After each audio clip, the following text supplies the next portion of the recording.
جہیز کا کوئی تصور اسلام نہیں، خالص ہندوانہ رسم، خالص ہندوانہ رسم، خالص ہندوانہ رسم۔ ہندوؤں میں کیوں ہے؟ وہ اس لیے ہے، معقول بات ہے کہ لڑکی کا وراثت میں کوئی حصہ ہے ہی نہیں۔ وہ تو جب گھر سے نکل رہی ہے وہ دے دلا کے رخصت کر دو، دان دہیج، یہ خیرات ہے، لڑکی کا حق کوئی نہیں ہے گھر پر۔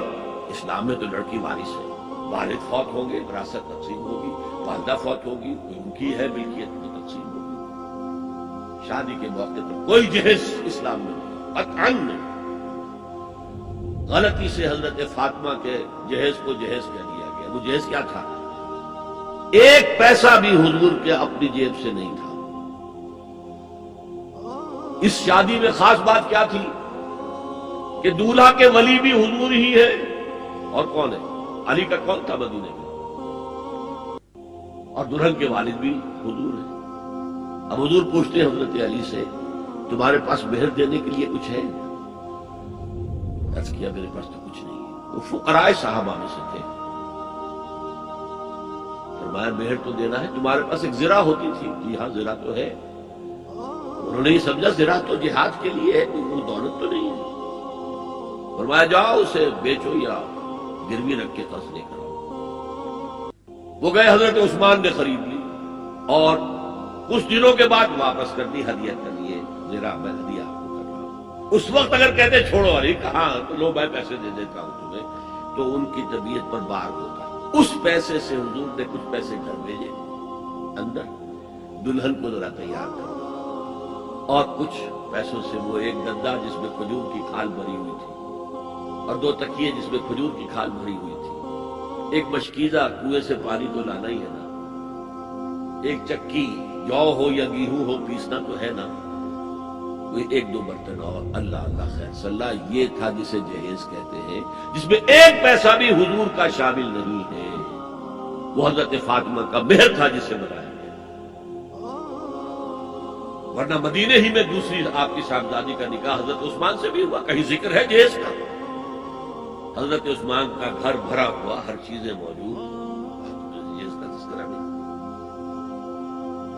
بہرحال یہ شادی کو آسان کرو، زنا کو مشکل بناؤ۔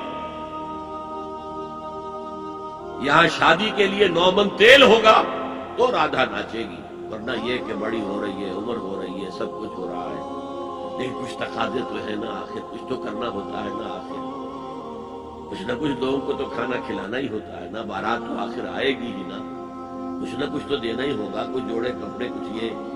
اسلام کا فلسفہ جو میں نے 4-5 باتیں آپ کو بتا، فلسفہ یہ ہے کہ لڑکی کے باپ پر ایک پیسے کا بوجھ نہیں، تو لڑکی پال پوس کے تمہارے حوالے کر دیا، اب اور کیا چاہتے ہو؟ سارا مرد آزما مرد آفرین، مرد کو چیلنج کیا ہے، تم مرد ہو، مہر تم دو گے، اور سب سے بڑھ کر کیا ہو رہا ہے آج کل بھی ہوتا ہے، وہ ہمارے ایک کچھ کام ہوتے ہیں اسلامی، وہ بھی ہے، کچھ وہی ہندوانہ پس منظر۔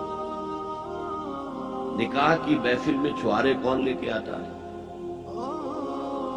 جی لڑکے والے، اور پلاؤ کن سے کھاتے ہیں؟ بھائی جس کو تمہیں مرغ پلاؤ کھلا رہا ہے وہ چھوارے نہیں بانٹ سکتا تھا؟ یہ ہے اسلام اور غیر اسلام کا امتزاج۔ چھوارے لڑکے والے لے کر آئیں گے اور پھر دعوت اڑائیں گے لڑکی والوں کی طرف سے۔ میں نے سنا ہے، میں اس کی تصدیق نہیں کر سکتا، کہ میوات میں جو مسلمان تھے، جو شدی کی تحریک جن پر چلائی گئی تھی، اور بہت سے لوگ شدی ہو بھی گئے تھے، اور اس فتنے کے مقابلے کے لیے مولانا محمد الیاس رحمۃ اللہ علیہ نے یہ تبلیغی سلسلہ شروع کیا تھا۔ وہاں سنا ہے کہ یہ ہوتا تھا، ایک تو نام بھی آدھے ہندوانہ آدھے مسلمان، اب شادی کرنی ہے، اچھا مولوی جی کو بلا لو، بول پڑھا دے، لیکن وہ کہتے یہ بول پڑھانے سے یہ ہو گیا شادی؟ یہ تو سمجھ میں نہیں آئی۔ پھر وہ کہتے تھے پھیرے بھی ڈلوا لو۔ اب لڑکی کی چادر اور لڑکے کی چادر میں گرہ لگے، اور پھر وہ سب کے سامنے 7 چکر لگائیں، تب تو پتا چلا کہ بات پکی ہو گئی، ورنہ یہ کہ قبول کر لیا بس واللہ عالم یہ لطیفہ ہے یا واقعہ ہے، لیکن یہ مجھے سنایا ہے بعض لوگوں نے کہ یہ وہاں ہوتا تھا، اطمینان نہیں ہوتا تھا، یہ بول کہنے سے بات ہو گئی۔